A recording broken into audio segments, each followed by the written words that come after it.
Hi, everybody, and welcome back to another edition of Talkin' Hoops Inside the Locker Room. Coming up on today's show, we'll feature the South River girls who got a big win over Annapolis. South River girls right now sitting atop the county standings and clearly right now seem to be in county the team to beat. We'll start off, though, in our youth segment as always. Come on, kids, what are we doing? We talk about it. You hear me talk about it in football an awful lot.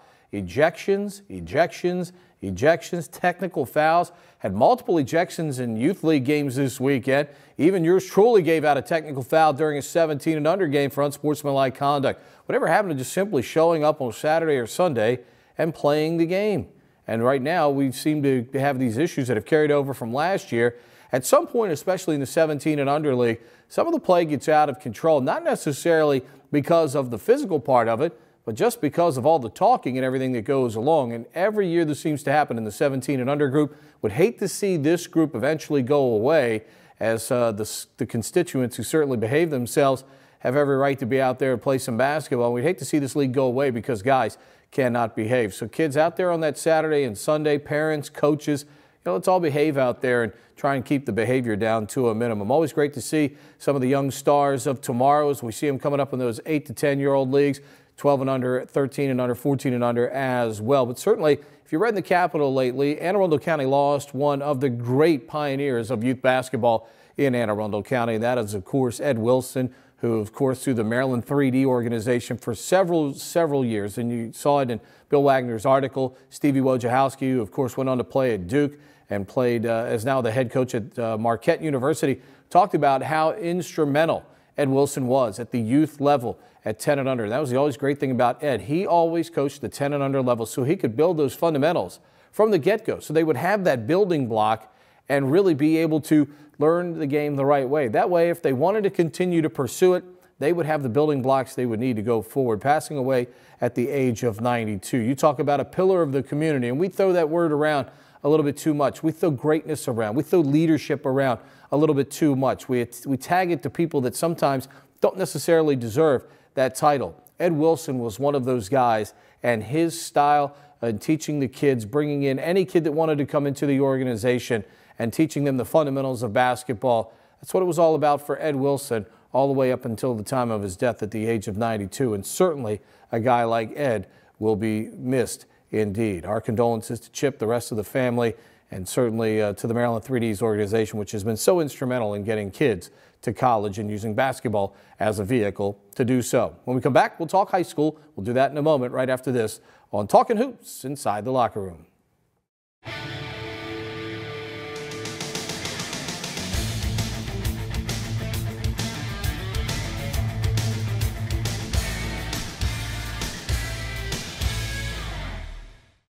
Welcome back. On the high school scene, Taylor Murray, of course, has garnered a lot of the girls' basketball headlines in Anne Arundel County, and why not? She's going to the University of Kentucky to play for a top 10 program. 34 points the other day in a loss by AACS to public school program Severna Park. Great win for the Falcons as they get back into the county portion of the schedule. It's interesting to note, we talk about rankings, and the Washington Post had AACS ranked number 16 in their poll, largely in part, of course, because of the play of Murray.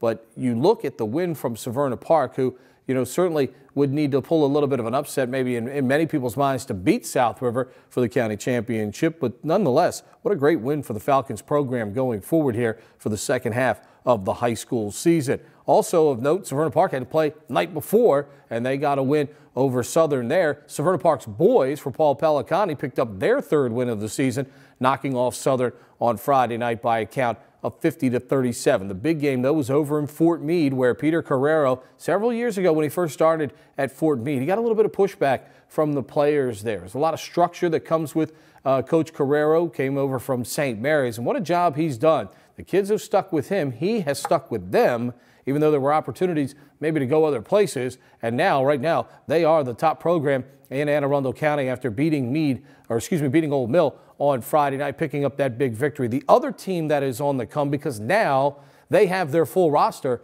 are the Annapolis Panthers. Panthers with Charles Michaeljohn, the Spalding transfer, back in the lineup, playing every game now for Annapolis. He missed the early portion of the schedule. Now the Panthers at full strength are really coming on, and with the unbalanced schedule that we have in Anne Arundel County, we're only going to see this matchup one time in basketball with Meade and Annapolis. And that's kind of, when you look at it, it's kind of sad that we're only going to get to see these teams play one time. We have the, quote, north-south, the way they break down the schedule, but this is one of those years where you would like to see Annapolis and Meade go at it, kind of reminiscent of the old days with Butch Young and John Brady going at it, with those two teams, those two 4A teams at the time, were tops in Anne Arundel County. On the girls' side, as we mentioned earlier, South River having a fantastic season so far. They've really had a terrific program here of late. Our director here at Anne Arundel County Parks and Recreation, Rick Anthony, had a chance to get out to Edgewater on Friday, take in the action of the girls' game between South River and Annapolis, and has this report. Hey guys, Rick Anthony here. We are here with the coach Mike Zivick from South River Seahawks. Just played an excellent game against a rival team, Annapolis, to remain unbeaten in county play. Mike, what are your thoughts about the game today? We got lucky, to be quite honest. They didn't hit some free throws. If they hit some more free throws, it would have been a lot closer of a game, and they may have even beat us. You know, we didn't come out with the same energy. I told the kids and focus that we had Tuesday night, and if we would have done that, we would have probably played a lot better. We missed a lot of layups, left some points up there, and we got into a little running up and down, and we just didn't finish. We're just a little out of character. We played more their game than our game, so. Well, I know Annapolis is a rivalry game, and in past years, they might not have put as much of a fight as they did today, but they certainly were improved. Actually had a few of your old players there. They got some good players over there. They got a good team. They're going to be tough the rest of the way out. I mean, you don't want to face them. They're a team that you don't want to face. They got some good players that can put the ball in the hoop, so they're good. You got veteran players here, too, led by Nia Young. I think she had 20 points today. What's your thoughts towards your leadership here as far as your seniors versus your underclassmen? You got a pretty good mix of players. Yeah, we got a very good mix. Our seniors have been with us, some of them 4, some of them 3 years, some of them 2. And they do a good job of setting the tone in practice, pushing it, being aggressive, and just getting a good practice in. Because when you have a good practice, and you come out and you handle it in the game. So it's very important. All right, well, thanks, Coach, and congratulations for this win. I know you got a few tough games coming up, but hopefully you'll be able to pull them out the same way you did this one. Good. Thank you for your time.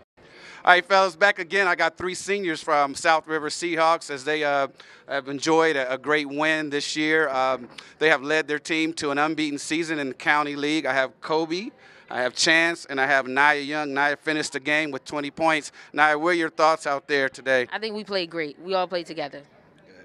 And with the 2 leaders here, they've been playing together for quite some time here in Edgewater, Kobe and Chance. You guys, I know Annapolis is a big rivalry game. Did you guys have to do a little something extra to get up for this game? Yeah, I think we had to pump ourselves up a lot more than we had to any other game because they have 2 of our players, and we just wanted to go out there and do our best. And we know that, again, that you guys are unbeaten in county play, but you do have some stiff competition coming up. How are you guys looking forward to playing against the teams like Meade and Old Mill, which are coming down the schedule, Chance? We're looking really forward to it. Every day at practice, we have 110%, and we're ready. We're ready for them. All right, ladies. Well, congratulations on a big win tonight, and good luck for the rest of the season. Thank you. All right. Rick, thank you. Old Mill and Meade on the girls' side, a very good game as well. How about Old Mill? They have really had a terrific back-to-back years now, and they, like South River, seemingly on a collision course for a potential matchup in the county championship. As long as they continue to play basketball through January and February, they've played up until this point. So congratulations to the Patriots, who got a big win over Meade on Friday night. When we come back, we'll touch on the college scene. Maryland with another humongous win in the Big Ten, completing a season sweep of Michigan State in fine fashion. We'll talk about that when we return. It's Talkin' Hoops inside the locker room.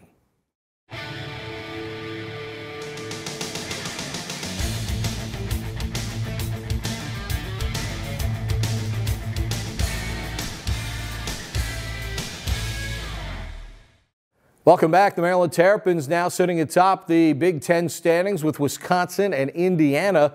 Those 2 teams, the Terps and the Hoosiers, meet coming up on Thursday night. What a game that's going to be between those 2. Indiana's really struggled in its non-conference, but in Big Ten play so far 4-1 on the year. So terrific stretch for Indiana. Local product Stan Robinson, who's out of Northern Virginia, going up against the University of Maryland. He'll rekindle that rivalry that he had with Mello Trimble over at O'Connell. Those WCAC battles between those two were certainly big games to watch. And Trimble, what a game he had for Maryland this past week against Michigan State. National TV audience draining 6 threes in the victory for the Terrapins, who are shocking teams right now in the Big Ten. I don't think anybody expected Maryland to be this good this fast, but it also, we talk about it a lot in basketball. Chemistry means everything. If you get rid of players who don't want to be there, who are really poor performers inside your locker room, they can be performers out on the court. But if they're poor performers in your locker room disrupting team chemistry,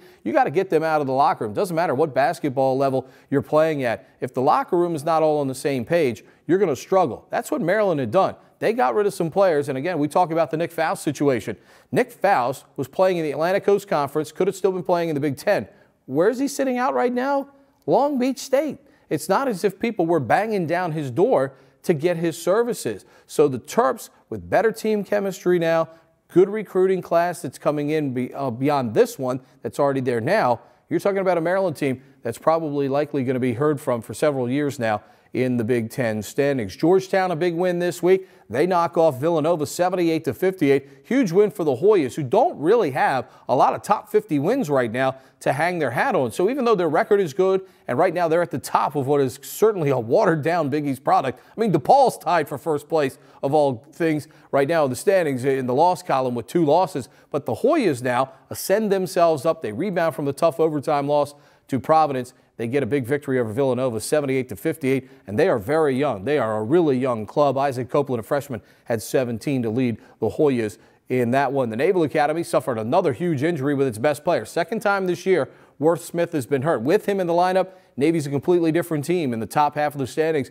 in the Patriot League. A compound dislocation of the middle finger on his shooting hand is going to cost him a couple of weeks. That's 4 games at least for Navy in the standings, and those are going to be 4 tough contests where Navy could have made some hay in the standings as well. Very tightly compact Patriot League right now from top to bottom. In fact, the team that was predicted to finish 8th in the preseason standings, Colgate, is sitting on top of the league right now at 5-1, as we have a couple more games to go in the first half of the Patriot League schedule. We often talk about it all the time. Just because they say you're predicted to finish somewhere doesn't mean you have to finish in that spot. Same thing's happening with the Navy women's team. They were predicted to finish 6th in the standings, and right now they are battling in that upper echelon. Big game this week with Lehigh, and then, of course, arch rival from many years ago, Holy Cross, coming up on Saturday. It'll be a 2 o'clock game in Annapolis, so if you got nothing to do on Saturday, head on over to Alumni Hall in Annapolis as Navy and Holy Cross, 2 longtime rivals in the Patriot League,